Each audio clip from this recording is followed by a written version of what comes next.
Media ద్వారా సమాజానికి తీసుకెళ్లే ప్రయత్నంలో ముఖ్యంగా ఒక విషయం తెలంగాణ రైతులు గమనించాలి. ఈ రాష్ట్రానికి ఉచిత కరెంటు ఇచ్చిన చరిత్ర కాంగ్రెస్ పార్టీ. టిఆర్ఎస్ రాష్ట్రం వచ్చిన తర్వాత ఉచిత కరెంట్ అంటే ఆ రోజు కాంగ్రెస్ పార్టీ ఇచ్చిన ఉచిత కరెంటే కొనసాగుతూ ఇంకా కొనసాగుతూ ఉన్నది ఈ ప్రభుత్వంలో. అది తెలంగాణలో రైతులందరూ కూడా ఒకసారి వారి గుర్తు చేస్తూ ఉన్నారు. ఒక తెలంగాణ రైతులతో పాటు అన్ని రాజకీయ పార్టీలకు కూడా, అన్ని రాజకీయ పార్టీలు ఇప్పుడు ఉన్నటువంటి టిఆర్ఎస్ పార్టీ కానివ్వండి, బీజేపీ పార్టీ కానివ్వండి, ఈ ఉచిత కరెంట్ అనేది అంటే ఉచిత కరెంటు ఆలోచన విధానం ఏంది కాంగ్రెస్ పార్టీ అంటే, ఈ ఉచిత కరెంటు ఇవ్వడం వల్ల రైతు ఆర్థిక భారం కొంత తగ్గించి వాళ్ళ ఆర్థిక వ్యవస్థను అభివృద్ధి చేసుకోవడానికి రైతులకు ప్రోత్సాహం ఇచ్చేదానికి ఆ రోజు కాంగ్రెస్ ప్రభుత్వం వచ్చిన వెంటనే 1200 కోట్ల రూపాయలు డ్యూస్ ఉంటే తీసేసి ఉచిత కరెంటుని ఆ రోజు స్టార్ట్ చేయడం జరిగింది. ఆ రోజు మొదలైన కాంగ్రెస్ ప్రభుత్వం 2004లో కాంగ్రెస్ ప్రభుత్వం వచ్చిన వెంటనే సోనియా గాంధీ గారి నాయకత్వంలో ఆ రోజు రాజశేఖర రెడ్డి గారి ముఖ్యమంత్రి, కాంగ్రెస్ పార్టీ ముఖ్యమంత్రి, ఆ రోజు మొదటి సంతకము ఆ రోజు ఆంధ్రప్రదేశ్, ఈ రోజు తెలంగాణ. ఆ రోజు ఆంధ్రప్రదేశ్ అంటే కోస్తా, రాయలసీమ, తెలంగాణ ఈ 3 ప్రాంతాల రైతులు ప్రధానంగా తెలంగాణ ప్రాంతానికి ప్రధానంగా ఈ ఉచిత ఇది ఒకసారి పదే టిఆర్ఎస్ ప్రభుత్వం ఉచిత కరెంట్ మేమే కదా అంటుంది. ఒకసారి టిఆర్ఎస్ పార్టీ నాయకులకు కానివ్వండి, బీజేపీ నాయకులకు కానివ్వండి, ఒకసారి ఇది రైతులకు తెలుసు అయినా గ్యాప్ వచ్చింది కాబట్టి ఒకసారి జ్ఞాపకం చేపిస్తూ మరి అయినా ఉద్యోగస్తులు ఒక్కోసారి వాళ్ళ పాపం వాళ్ళు పడే దానికి కొన్ని కోరికలు వచ్చినప్పుడు వాళ్ళు స్ట్రైక్ చేస్తారు. స్ట్రైక్ చేసినప్పుడు ప్రభుత్వాలు చర్చలకు పిలుస్తుంటది, వాళ్ళ డిమాండ్లు కూడా నెరవేరుస్తుంటుంది. అది మంచి పద్ధతి, ఎందుకంటే అది ప్రభుత్వంలో ఒక పార్టీ కాబట్టి అది నడవాల్సింది. అది ఏ పార్టీ ప్రభుత్వంలో ఉన్నా ఉద్యోగస్తుల డిమాండ్ జీతం ఇవ్వాల్సిందే. ఎందుకంటే వాళ్ళు ప్రజాసేవ చేస్తారు కాబట్టి అంత పబ్లిక్ పని భారం అవుతుంది. ప్రభుత్వం అంటే ప్రజలు, భారం ఉద్యోగస్తులు వేసుకుంటారు కాబట్టి అది వాళ్ళ జీతం ఇవ్వాల్సిందే, వాళ్ళ డిమాండ్స్ చేయాల్సిందే. అట్లాగే మరి అసలు రైతన్నవాడే రేపు అసలు మొత్తం రాష్ట్రం అంతటా ఇప్పుడు ఉద్యోగస్తులు వాళ్ళ డిమాండ్ల కోసం ఒక్కోసారి నెల 2 నెలలు ఉద్యోగాలని స్ట్రైక్ చేసి బంద్ పెడతారు. అట్లాగే రైతులు కూడా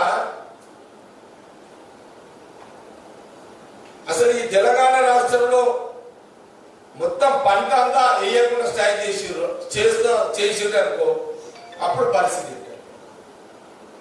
మొత్తం తెలంగాణ రాష్ట్రంలో ఉన్న అన్ని ఊర్లలో మొత్తం ఊర్లలో ప్రభుత్వ ఉద్యోగస్తులు ఎట్లయితే స్ట్రైకులు చేసి వాళ్ళ డిమాండ్స్ నెరవేర్చుకుంటారో అట్లాగే తెలంగాణ రైతులు కూడా మేము ఎట్లా ఎండుతున్నాము, ఇంకా ఎండినా సరే, ఇంకా కష్టాలు పడుతున్నాం, ఇంకా కష్టాలు పడ్డా సరే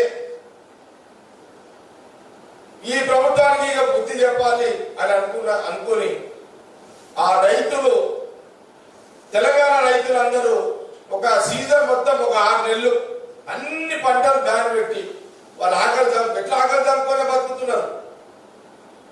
వాళ్ళు స్ట్రైక్ చేస్తే ఈ రాష్ట్రంలో పంటల పరిస్థితి ఏంటి? బహుశా రాష్ట్ర ముఖ్యమంత్రి గారికి ఈ డిమాండ్ భయపడకపోవచ్చు.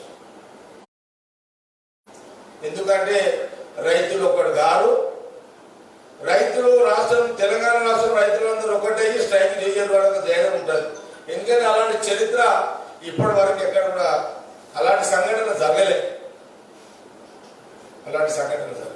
కాబట్టి అదొక ధైర్యం ఉంటుంది.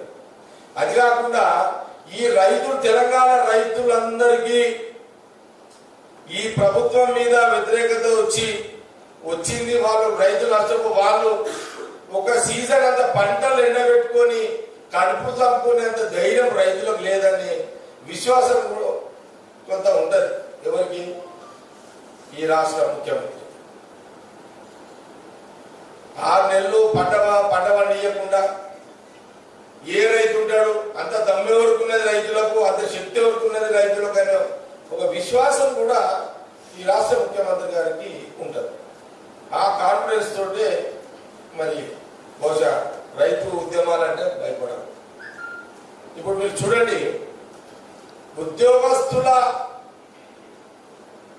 స్ట్రైకులు అంటే ప్రభుత్వాలు భయపడుతున్నాయి, కానీ రైతుల ఉద్యమాలంటే ఈ ప్రభుత్వం భయపడతలేదు. ఈ రైతులు ఉద్యమాలు చేస్తుంటే ఈ ప్రభుత్వం భయపడతలేదు. ఇది కూడా ఒకసారి రైతులు, తెలంగాణ రైతులు ఆలోచన చేయాలి.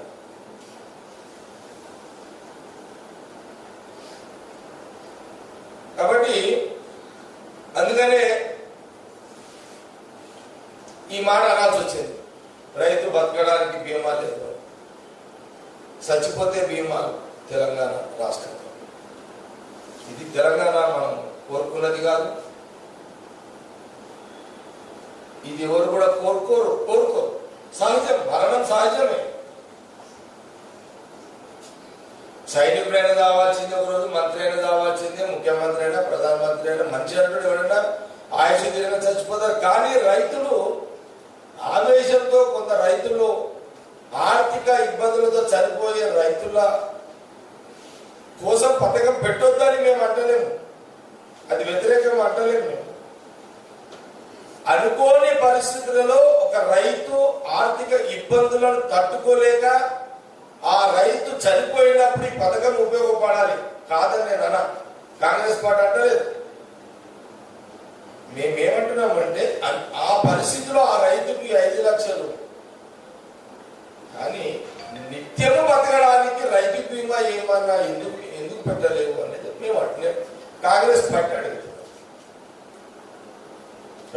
ప్రతి నిత్యము రైతు బతకడానికి ఏం స్కీములు ఉన్నాయి? ఓకే, ఎకరానికి 5,000 ఇస్తున్నావు.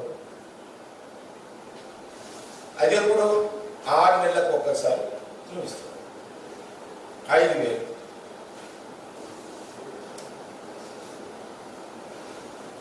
మనకు కొంత అనేక సామెతలు కొంత పూర్వీకులు పెద్దలు పెట్టారు. అవి ఎందుకు పెట్టినా అంటే మరి దూరం ఆలోచనతో పెట్టిరా, లేకపోతే కొన్ని జంతువులకు కొన్ని లక్షణాలు ఉంటాయి. ఆ జంతువుల లక్షణాలను బట్టి కొంత సామెతలు కూడా మన పెద్ద మనుషులు పెట్టారు. అంటే చూడండి, 6 నెలలకు ఒక 5,000 ఒక ఎకరం, అద్దెకరానికి 2,500, గుంటలలో ఉన్నోళ్ళకి 10 గుంటలు ఉంటే 1,000 రూపాయలు. నేను అనుకుంటా ముఖ్యమంత్రి గారు బాగా పుస్తకాలు చదువుతాడు, చరిత్ర చదువుతాడు. కేసీఆర్ గారు ఎందుకంటే ఎక్కువ టైం అనే చరిత్ర హిస్టరీ ఎక్కువ చదువుతాడు.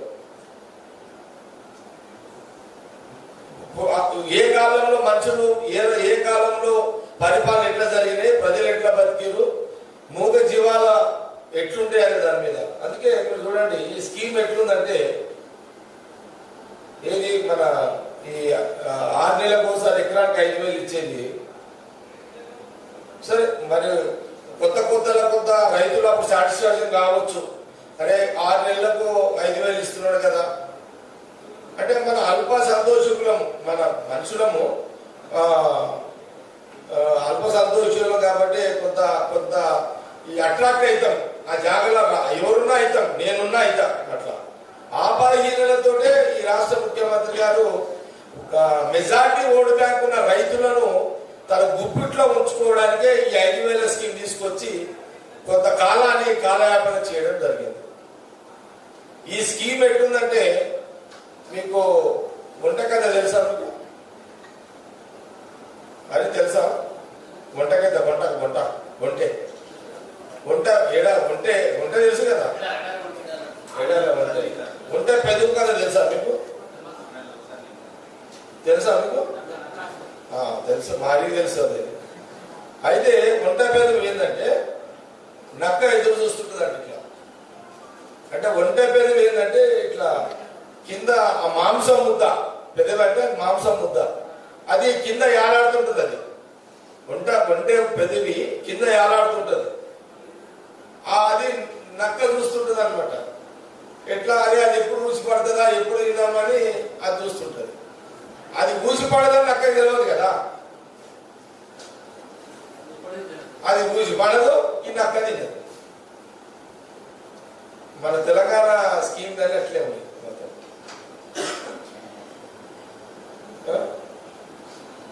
తెలంగాణ మన స్కీమ్, మన రాష్ట్ర ముఖ్యమంత్రి గారు మనల్ని ఆయన ఒంటి అయిపోయాడు.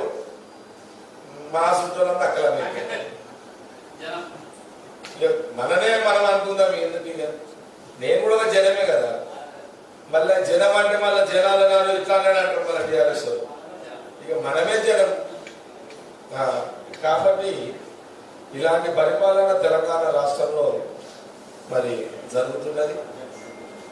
మరి ఇప్పుడు రాష్ట్ర ముఖ్యమంత్రి గారు ఇప్పుడు ఇది వెళ్తలేదు. ఇప్పుడు ఈ పంచాయతీ వెళ్తలేదు. ఇప్పుడు పంజాబ్ రైతుల దగ్గర పోయాడు, హర్యానా రైతుల దగ్గర పోయాడు. తెలంగాణ రైతుల దగ్గరికి ఎందుకు ఇప్పటి వరకు పోలేక 8 సంవత్సరాలు అయింది. 8 ఏళ్లలో తెలంగాణ ప్రాంతంలో ఏ ఒక్క రైతు, చనిపోయిన రైతు దగ్గరికి ఈ రాష్ట్ర ముఖ్యమంత్రి గారు ఇప్పటి వరకు ఎందుకు పోలేదు? దానికి ఏమన్నా టిఆర్ఎస్ పార్టీ ప్రభుత్వం జవాబు చెప్పలేదు. చూడు ప్రశ్న. తెలంగాణలో అనేక మంది రైతులు ఆత్మహత్య చేస్తున్నారు. ఆ రైతులను పరామర్శించని రాష్ట్ర ముఖ్యమంత్రి గారు పంజాబ్, హర్యానాలో చనిపోయిన రైతులను పరామర్శించడానికి పోవడానికి కారణం ఏముంది చెప్పగలుగుతారా?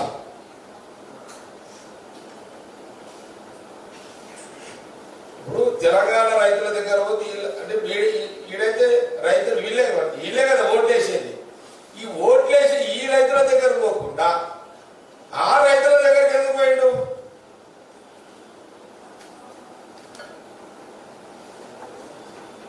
మరి నాకు ఇంకోటి అర్థం కాదు. అక్కడున్న ముఖ్యమంత్రులకు మరి ఏం పరిపాలిస్తుండో నాకు అర్థం కాలేదు. కేజ్రీవాల్ కానీ లేకపోతే బీజేపీ ముఖ్యమంత్రి హర్యానా, ఆడ బీజేపీ, హర్యానాలో బీజేపీ ముఖ్యమంత్రి, బీజేపీ పార్టీ ముఖ్యమంత్రి,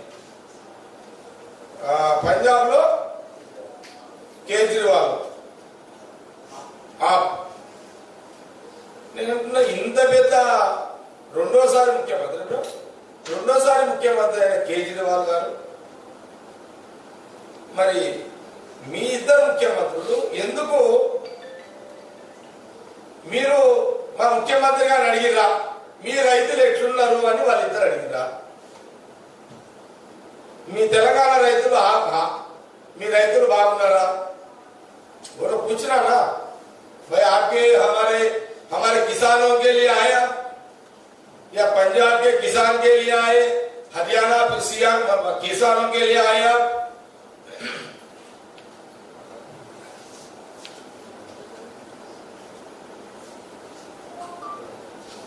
तेलंगाना किसाना कैसा है पूछे क्या? मैं एक सवाल पूछ रहा हूं कांग्रेस पार्टी के तरफ से. అడిగిరా ఆ ఇద్దరు ముఖ్యమంత్రులు తెలంగాణ రైతులు యోగక్షేమాలు తెలుసుకున్నారా?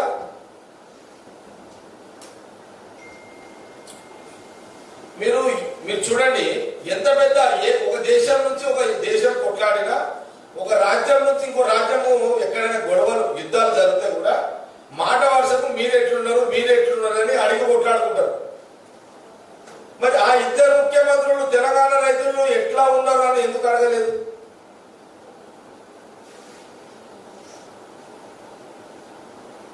అంటే ఇది ఒక చీకటి రాజకీయ ప్రయాణం, చీకటి రాజకీయ ఒప్పంద ప్రయాణము అని మనం అనుకోవాలి. ఇదంతా ఈ రైతుల పేరు మీద ఈ రాష్ట్ర ముఖ్యమంత్రి కేసీఆర్ గారు పంజాబ్, హర్యానా ఆ ప్రాంతం రైతుల పేరు మీద పోయి చెక్కులు ఇచ్చి దేశంలో ఉన్న కాంగ్రెస్ పార్టీని అంతమంది రాజకీయంగా దెబ్బతీయడానికి ఈ రాష్ట్ర ముఖ్యమంత్రి గారు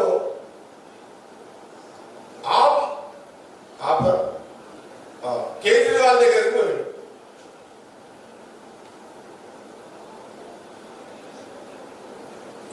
అంటే ఇంత పెద్ద సీక్రెట్ మిషన్, ఇది ఒక సీక్రెట్ మిషన్ రాజకీయంగా నడుస్తుంది. అంటే ఇది కాబట్టి ఒకసారి తెలంగాణ రైతులందరూ కూడా దయచేసి మీరు బాగా ఆలోచన చేయండి. ఎందుకంటే ఈరోజు మీడియా ద్వారానే ఈ మెసేజ్ పోవాలి కాబట్టి తెలంగాణ రైతులు ఆలోచన చేసుకోండి. మరి ఈ ముఖ్యమంత్రి కేసీఆర్ గారు తెలంగాణ రైతుల దగ్గర రాకుండా మిగతా రాష్ట్ర రైతుల దగ్గరికి పోతున్నాడే కానీ మన దగ్గరికి వస్తలేడు. ఎందుకు వస్తలేడు? మన కష్టాలు ఎందుకు తెలుసుకుంటలేడు అనేది గ్రహించాలి. భవిష్యత్తులో ఇంకోసారి మీరు మోసపోకండి.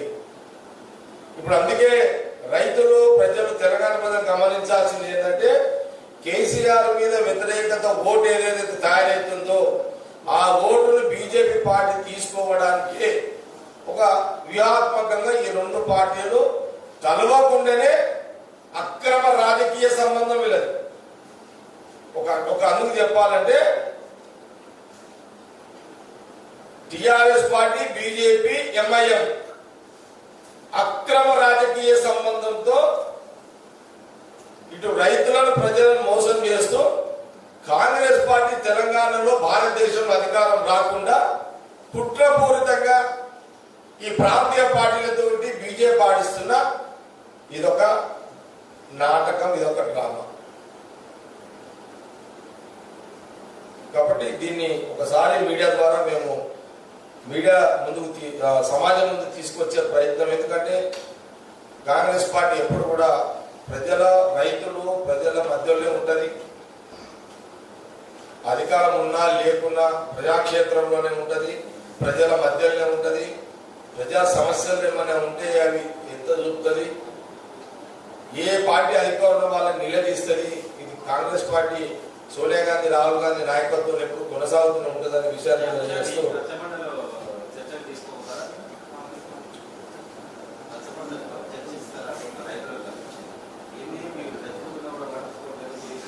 తప్పకుండా ఇప్పుడు రచ్చబండ కార్యక్రమంలో అందరం అన్ని నియోజకవర్గాల్లో పర్యటిస్తున్నాము.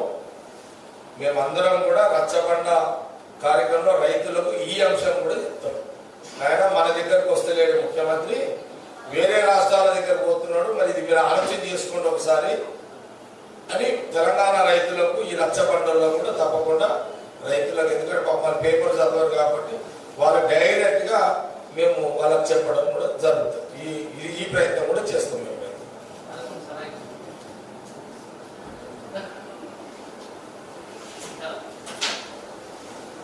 నేను రెడీ, మీరేమన్నా